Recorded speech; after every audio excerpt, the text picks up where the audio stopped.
Hay pueblos en Estados Unidos donde si te quitas los auriculares, guardas el teléfono y miras a tu alrededor. Juras que estás en 1880. Pueblos donde las aceras siguen siendo de madera, donde los caballos comparten la calle con las camionetas, donde los salones no son bares modernos con iluminación LED, sino tabernas con puertas batientes y pianos desafinados. Y donde la gente se saluda tocándose el ala del sombrero como si el siglo XXI fuera un rumor lejano que decidieron ignorar. No son parques temáticos ni decorados de película. Son pueblos reales, habitados, con escuelas, oficinas de correos y personas que se levantan cada mañana decidiendo que el viejo oeste no ha terminado porque ellos no han dado permiso para que termine. Venga, suscríbete que te lo cuento todito. Número 10. Oatman, Arizona. Nos empezamos con un pueblo donde los burros mandan, literalmente. Oatman, Arizona, es un antiguo pueblo minero en la histórica Ruta 66, donde los descendientes de los burros que usaban los mineros en el siglo XIX caminan libremente por las calles como si fueran los verdaderos propietarios del lugar. Y en cierto sentido, lo son.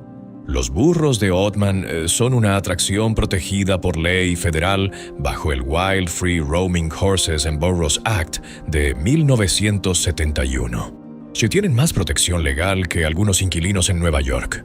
Oatman fue fundado en 1904 tras el descubrimiento de oro en las Black Mountains del condado de Mojave.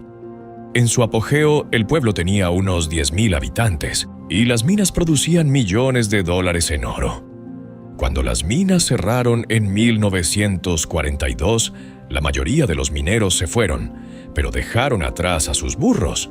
Si los animales se reprodujeron, y hoy unas 35 a 40 mulas salvajes deambulan por la calle principal, como si estuvieran de paseo dominical, acercándose a los turistas en busca de zanahorias y atención.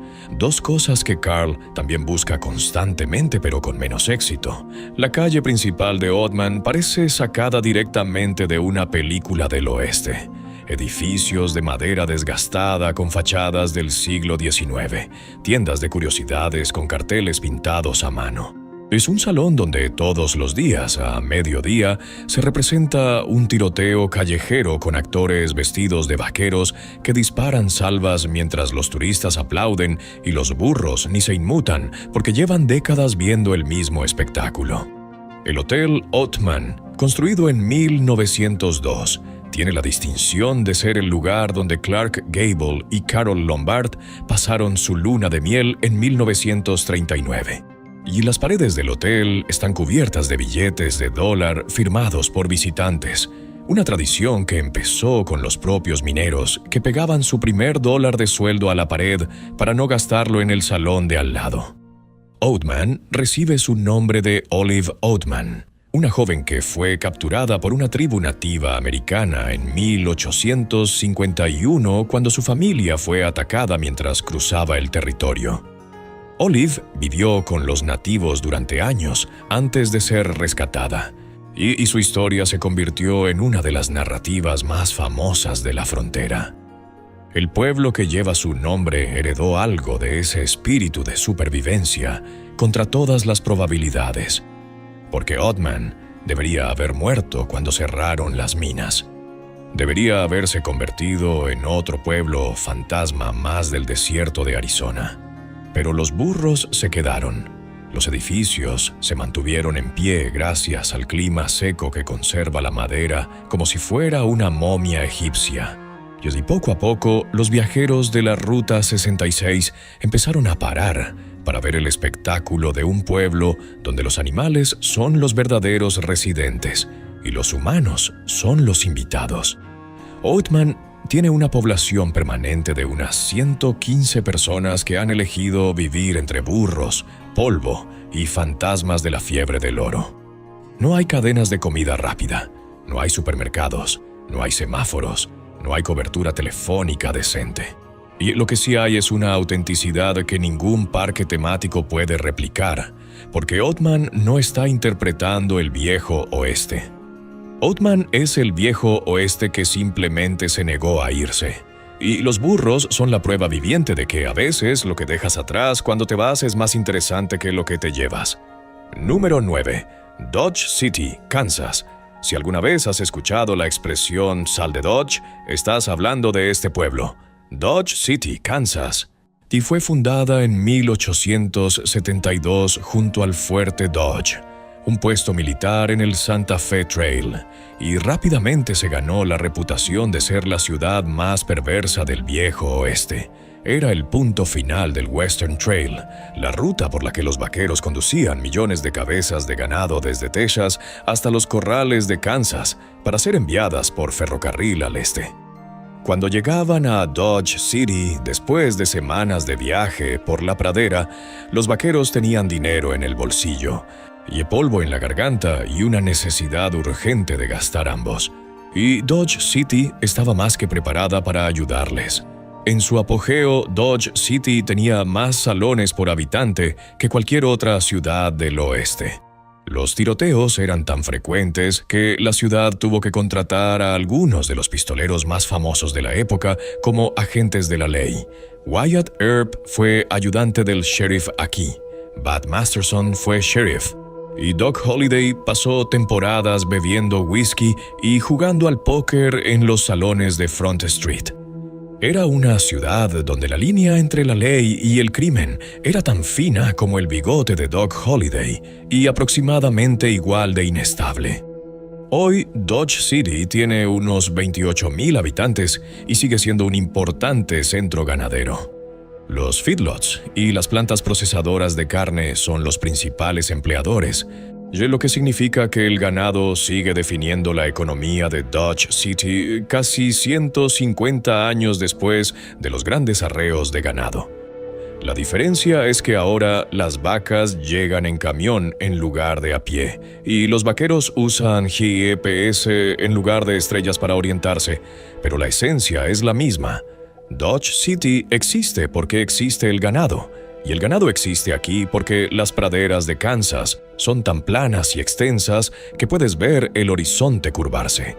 El Boot Hill Museum, y construido sobre el lugar donde estaba el cementerio original de la ciudad, donde enterraban a los muertos con las botas puestas porque no les daba tiempo a quitárselas, recrea Front Street tal como era en 1876. Tiendas, herrería, salón y todo. Hay recreaciones de tiroteos, hay paseos en diligencia, y hay un ambiente general de polvo, cuero y testosterona que Carl confundiría con una barbería hipster de Brooklyn. Pero que aquí es simplemente la vida cotidiana de un pueblo que sigue midiendo su identidad en cabezas de ganado. Dodge City también celebra cada año los Dodge City Days, un festival de 10 días que incluye rodeos, desfiles, barbacoas, concursos de bigotes y una barba y todo tipo de actividades que celebran la herencia cowboy del pueblo. La Miss Rodeo Kansas suele ser coronada durante el evento. Otton y los locales se visten con ropa de época como si el disfraz fuera lo normal y la ropa moderna fuera la anomalía. Lo más fascinante de Dodge City es que no necesita convencer a nadie de que es un pueblo del viejo oeste. El olor a ganado que llega desde los feedlots cuando el viento sopla del sur se encarga de eso. Es un recordatorio olfativo y gratuito de que aquí el ganado sigue siendo el rey y todo lo demás, incluido el progreso, viene en segundo lugar. Número 8. Deadwood, Dakota del Sur. Y si Dodge City era perversa, Deadwood era directamente infernal. Fundada en 1876 durante la fiebre del oro de Black Hills, Deadwood fue un imán para buscadores de fortuna, jugadores, prostitutas, pistoleros y todo aquel que quisiera hacer dinero rápido sin preocuparse demasiado por la legalidad del método.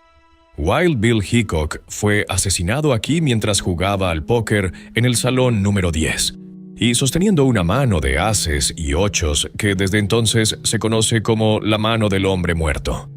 Calamity Jane vivió aquí y está enterrada junto a Wild Bill en el cementerio de Mount Moria, porque aparentemente ni la muerte pudo separarlos.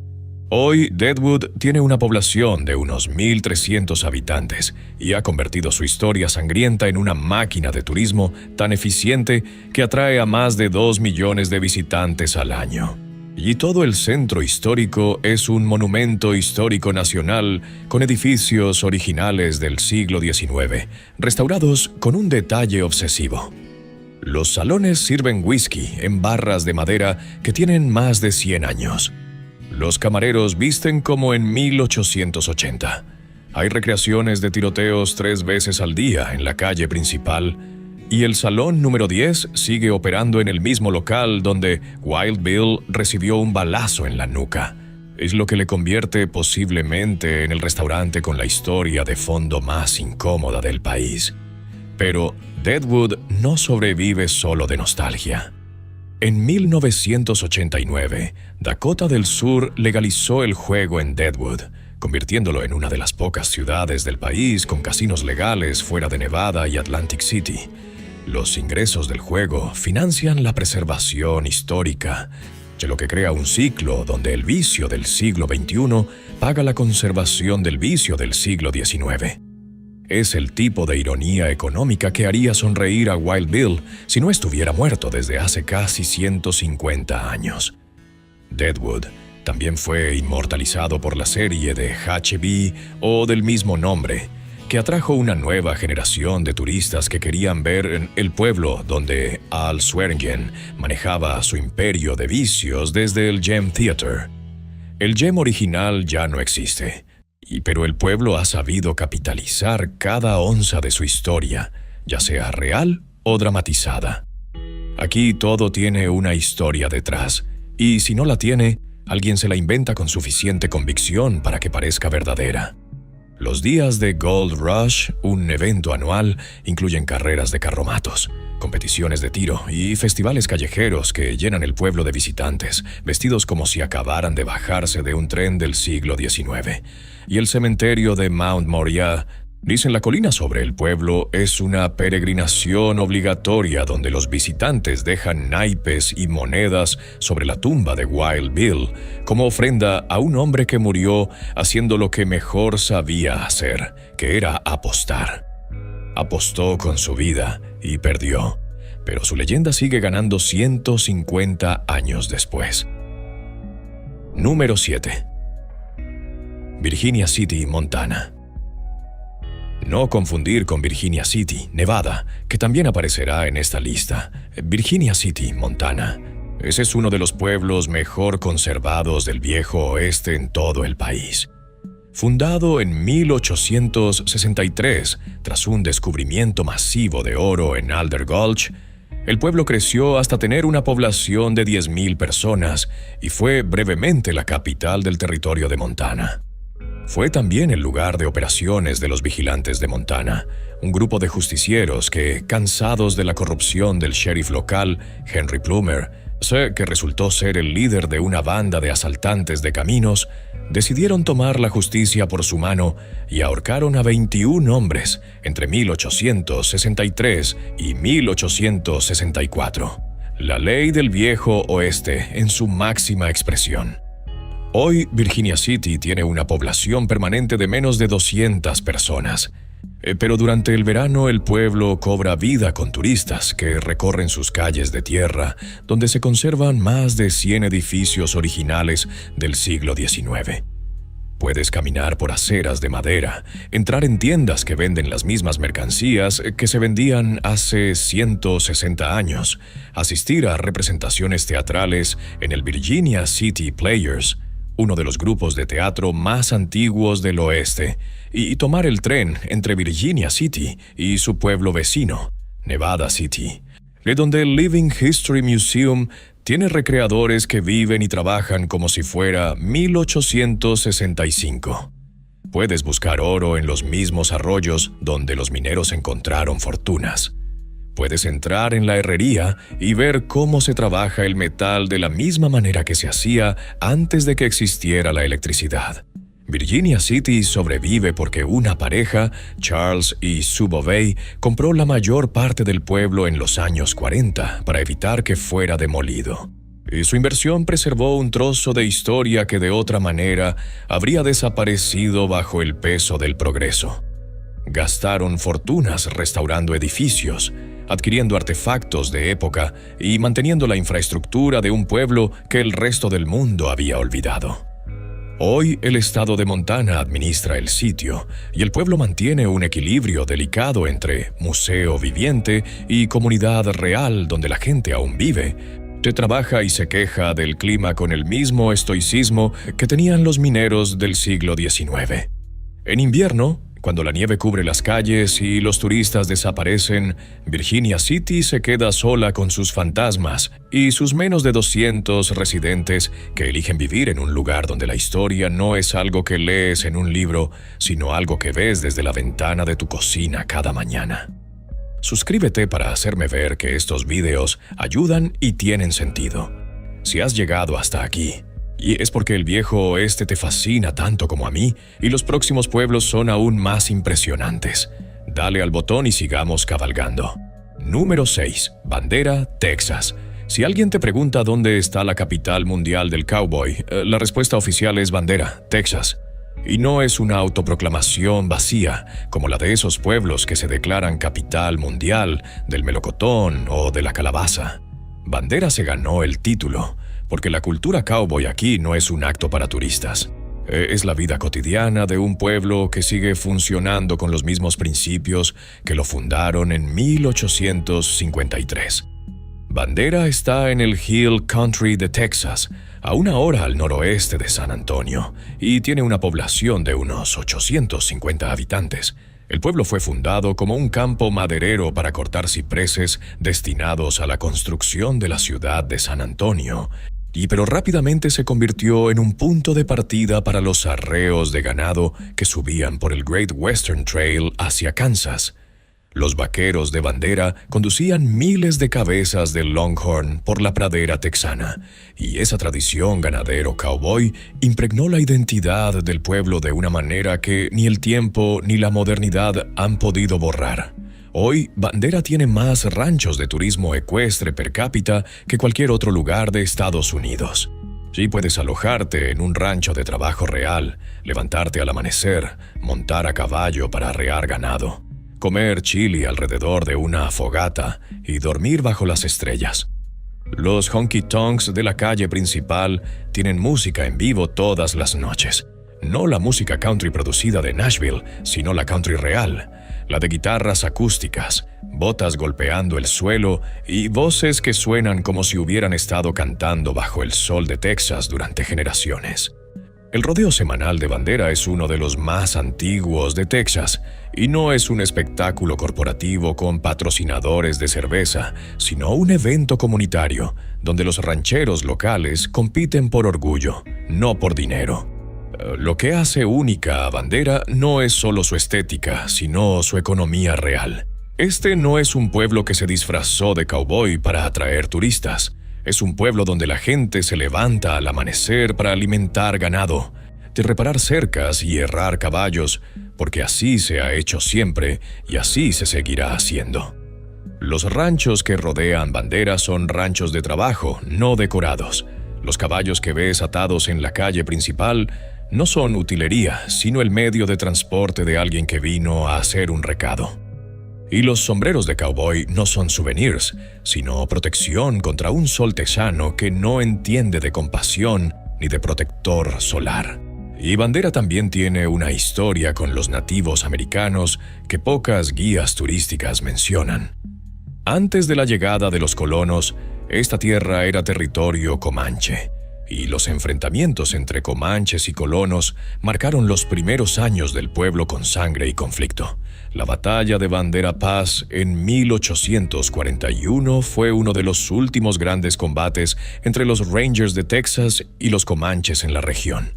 Esa historia de frontera y de supervivencia en un territorio hostil, de hombres y mujeres que eligieron vivir donde la naturaleza y los vecinos no facilitaban la existencia, es lo que le da a Bandera su carácter. No es un pueblo bonito, es un pueblo duro, y esa dureza es exactamente lo que lo hace auténtico. Número 5. Tombstone, Arizona. Y llegamos al pueblo que se autodenomina el pueblo demasiado duro para morir y que ha demostrado que no era solo un eslogan. Tombstone, Arizona. Es probablemente el pueblo del viejo oeste más famoso del mundo, y su fama se debe a 30 segundos de violencia que ocurrieron el 26 de octubre de 1881, cuando los hermanos Earp y Doc Holliday se enfrentaron a los hermanos McClory y Billy Clanton en un tiroteo cerca del OK Corral, que dejó 3 muertos y cambió la historia del oeste americano para siempre. Tombstone fue fundado en 1879 por el prospector Ed Schiffelin, que ignoró las advertencias de los soldados del cercano fuerte Huachuca, que le dijeron que lo único que encontraría en aquellas colinas sería su propia lápida. Schiffelin encontró plata, mucha plata. Las minas produjeron entre 40 y 85 millones de dólares en lingotes de plata, y en menos de 7 años, la población pasó de 100 a 14,000 personas. El pueblo tenía 110 salones, 14 casas de juego, una bolera, 4 iglesias, una heladería, 2 bancos, 3 periódicos y una cantidad incontable de burdeles. Era la civilización y la barbarie conviviendo en el mismo metro cuadrado de desierto. Hoy, Tombstone tiene unos 1,300 habitantes permanentes y atrae a más de 500,000 de visitantes al año. La calle Allen, el corazón turístico del pueblo, tiene 3 manzanas de aceras de madera sombreadas por tejados de época, flanqueadas por salones, y tiendas de regalos y restaurantes que sirven zarzaparrilla y costillas de cerdo con el mismo entusiasmo. El Crystal Palace Saloon, abierto en 1879, presume de ser el salón más antiguo de Arizona. El Birdcage Theater, donde se produjeron 26 asesinatos durante sus años de operación, es ahora un museo donde puedes ver las marcas de bala originales en las paredes.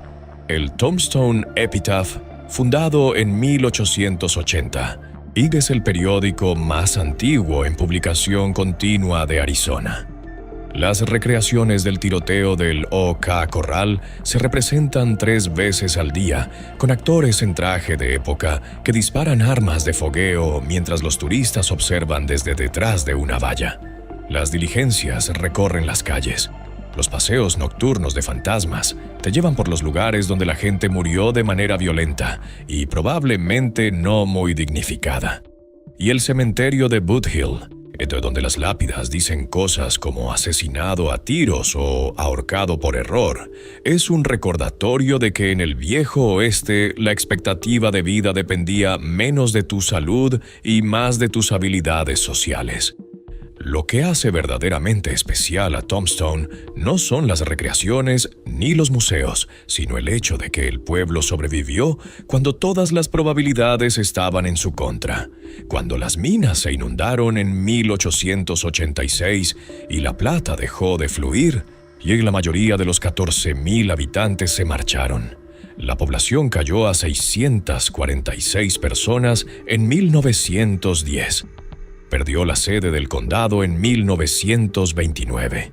Sobrevivió la Gran Depresión, 2 incendios devastadores y décadas de olvido. Pero no murió. Se reinventó. Tomó su reputación de violencia, que en cualquier otro contexto sería un problema, y la convirtió en una virtud turística. Es el pueblo demasiado duro para morir. Tesiki, aunque suene a eslogan de camiseta, es literalmente lo que ocurrió. Tombstone se negó a desaparecer, y esa terquedad, esa obstinación absurda de existir, cuando no hay razón lógica para hacerlo, es lo más viejo oeste que existe. Número 4. Cody, Wyoming. Si un pueblo lleva el nombre de Buffalo Bill Cody, puedes apostar tu sombrero a que el viejo oeste no ha muerto ahí, y ganarías la apuesta. Cody, Wyoming, fue fundada en 1896 por el propio William Frederick Cody, el más conocido como Buffalo Bill, que eligió el emplazamiento en el camino hacia el recién creado Parque Nacional de Yellowstone, con la visión empresarial que lo había convertido en la primera celebridad de entretenimiento de América. Cody tiene hoy unos 10,000 habitantes y es la puerta este de Yellowstone, lo que garantiza un flujo constante de turistas. Pero lo que hace especial a Cody no es Yellowstone, sino su obsesión inquebrantable con la cultura del viejo oeste.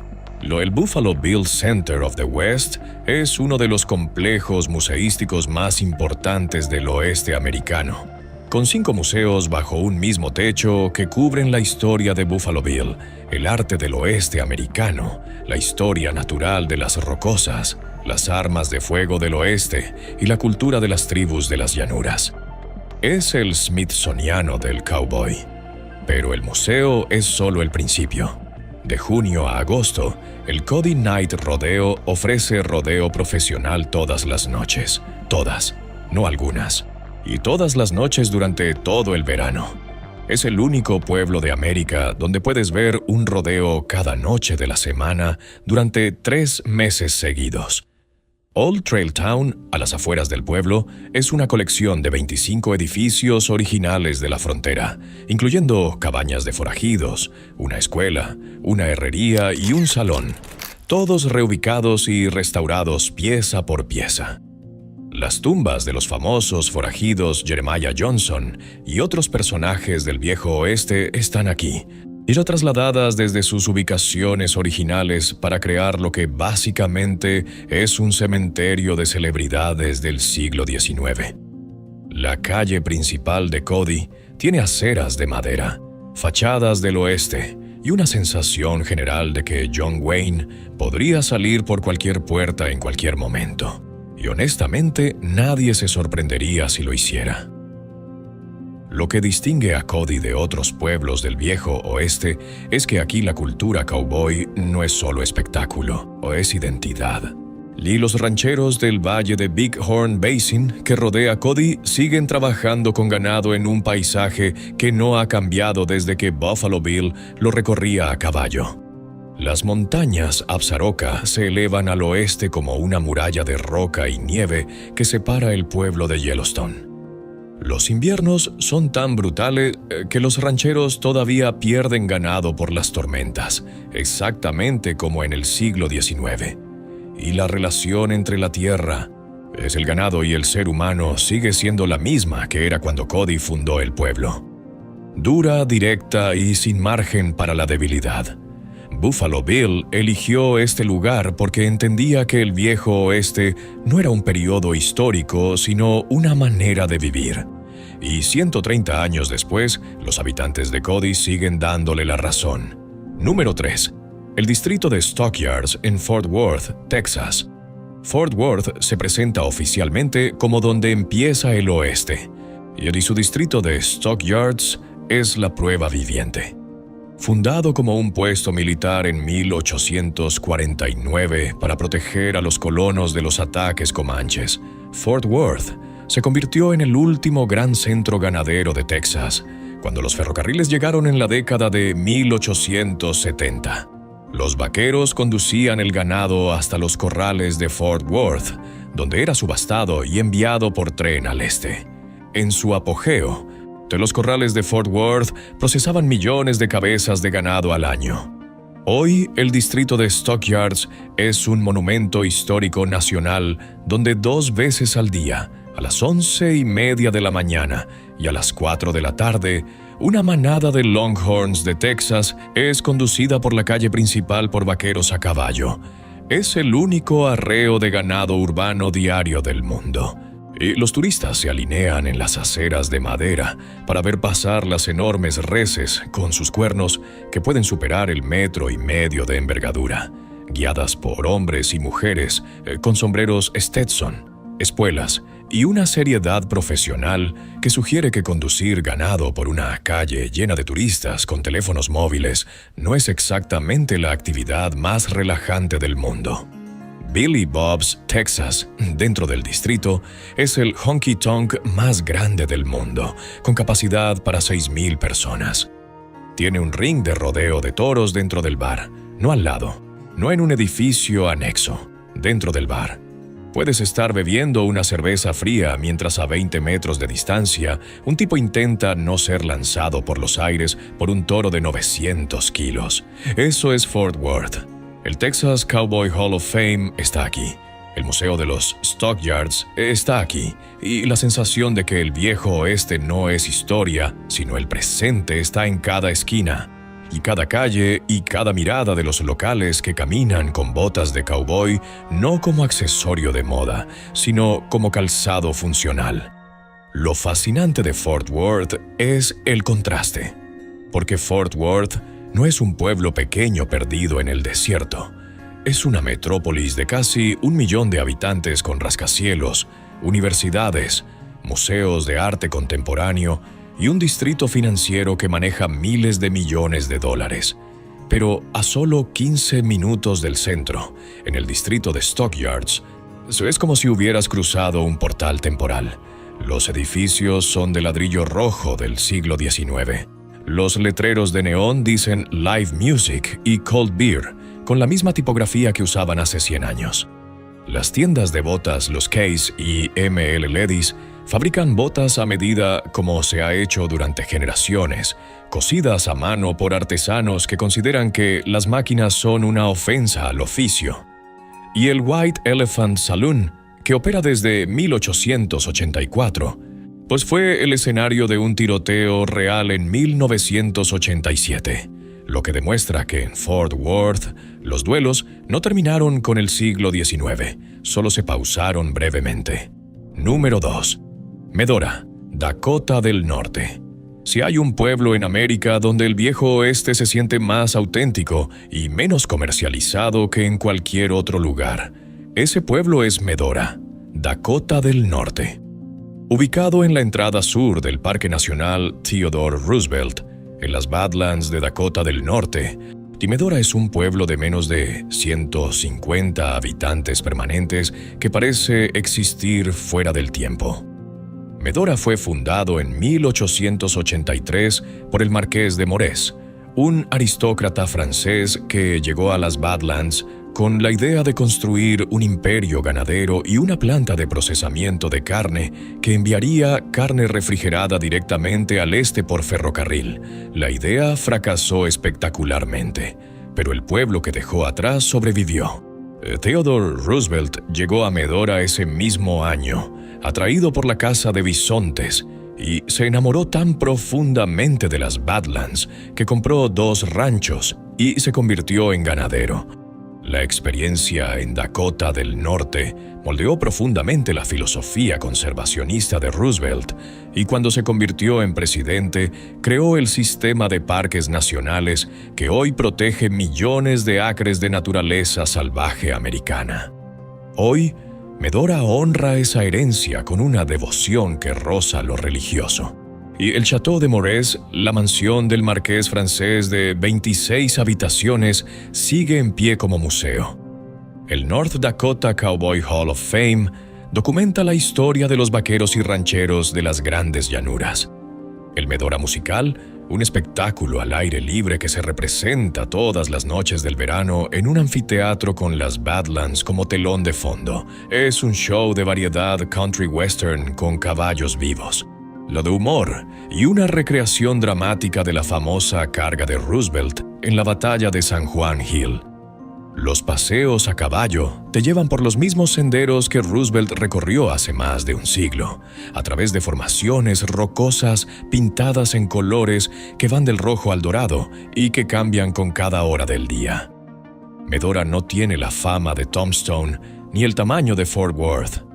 No tiene casinos como Deadwood, ni burros como Oatman.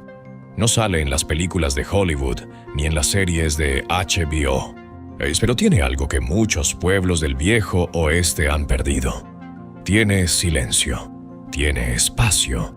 Tiene un horizonte que se extiende tan lejos que puedes ver la curvatura de la tierra si miras con suficiente paciencia. Y tiene la sensación de que cuando el sol se pone detrás de las Badlands y las sombras se alargan sobre la pradera, estás viendo exactamente lo mismo que veían los vaqueros y los nativos americanos hace siglos. Sin filtros, sin pantallas, y sin la interferencia constante de un mundo que no puede dejar de hacer ruido. Número 1. Virginia City, Nevada. Y llegamos al número 1. Virginia City, Nevada. El pueblo que literalmente financió la guerra civil para el bando de la Unión, que convirtió a más hombres en millonarios que cualquier otro lugar de América en el siglo XIX.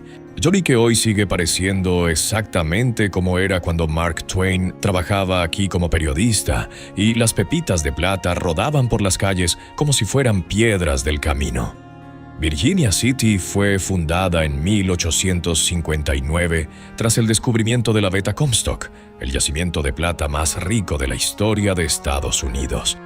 La veta fue descubierta casi por accidente, y cuando unos mineros que buscaban oro se quejaron de un barro azulado y pegajoso que estorbaba su trabajo. Ese barro resultó ser sulfuro de plata de una pureza extraordinaria. La noticia se extendió como pólvora y desencadenó la Rush to Washoe, una fiebre de la plata que atrajo a miles de buscadores de fortuna desde California y el resto del país. En su apogeo en la década de 1870, el pueblo tenía 25,000 habitantes y era la ciudad más importante entre San Francisco y Denver. Producía tanto dinero que Abraham Lincoln se aseguró de que Nevada fuera admitida como estado en 1864 específicamente para que los impuestos de las minas de Virginia City financiaran el esfuerzo bélico de la Unión. Las minas produjeron más de $400 millones en plata y oro, y una cifra que, ajustada a la inflación actual, equivaldría a miles de millones. El dinero de la veta Comstock construyó mansiones en San Francisco, financió universidades, estableció bancos y transformó la economía de todo el oeste americano. El pueblo tenía ópera, periódicos, bomberos, iglesias, y una línea de ferrocarril propia y una sociedad tan estratificada que los millonarios de las minas vivían en mansiones victorianas en la colina, mientras los mineros morían de silicosis en los túneles a 600 metros bajo tierra. Mark Twain, que entonces se llamaba Samuel Clemens, trabajó como reportero para el Territorial Enterprise de Virginia City, y fue aquí donde usó por primera vez su seudónimo. La ciudad era tan rica, tan violenta, tan excesiva y tan americana que prácticamente inventó el concepto moderno del boomtown. Hoy, Virginia City tiene menos de 1,000 habitantes permanentes, pero conserva la mayor concentración de arquitectura victoriana original del viejo oeste en todo Estados Unidos. La calle principal, con sus aceras de madera elevadas, sus salones con puertas batientes, sus tiendas de época y sus museos, parece un daguerrotipo que cobró vida. Puedes entrar en el Bucket of Blood Saloon, cuyo nombre ya te da una idea bastante precisa del tipo de establecimiento que era. Puedes montar en el Virginia y Truckee Railroad, un ferrocarril de vía estrecha restaurado que hace el mismo recorrido que hacía en 1870. Puedes visitar las minas y bajar a los mismos túneles donde los mineros extraían la plata que financió una nación. Y puedes caminar por el cementerio de Silver Terrace, donde las lápidas victorianas cuentan historias de mineros, jugadores, madres y niños que vivieron y murieron en un pueblo que durante unas pocas décadas fue el centro del mundo. Virginia City no intenta recrear el viejo oeste. No necesita actores, ni decorados, ni recreaciones. Es el viejo oeste. Sus edificios son originales. Sus historias son reales. Su polvo es el mismo polvo que levantaban las diligencias hace 160 años. Y cuando caminas por su calle principal al atardecer, es con el sol cayendo detrás de las montañas de la Sierra Nevada y las sombras alargándose sobre las fachadas de madera, entiendes por qué este pueblo ha sobrevivido a la bancarrota, al abandono, a los incendios y al olvido. Porque hay lugares que son más grandes que las circunstancias que los rodean. Virginia City es uno de esos lugares, y el número 1 de esta lista por derecho propio.